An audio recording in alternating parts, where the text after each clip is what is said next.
Sa có chỉ cho do ý ra bảo sủa, để chỉ do ý ra đa năng sư. Sa có một chân sư, để chỉ cho một chùa.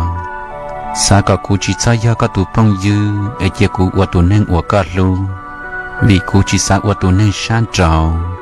Sợ do một nâng nhớ bù trầu luôn địa tây nào lò, cú chuột thọ có tàu túa có giải tệ sư. Để sĩ tu siết cơ, uất nhiệt thiết chỉ yu tàu chính dọc á hù pli, để thiết lý trâu ra trong diệt tam bò lì nọ.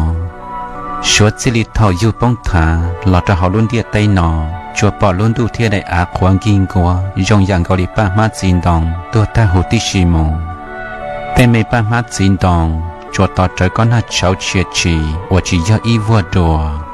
Tên mấy ca mấy cháu, chúa tỏ trời tụi mấy đua chán đủ gì, và chỉ chơi plò mông. Để xì rau nó, có yếu dùng dạng gọi con hạt cháu hạt chia chỉ, và yếu trở tây hua tây chùa plò mông.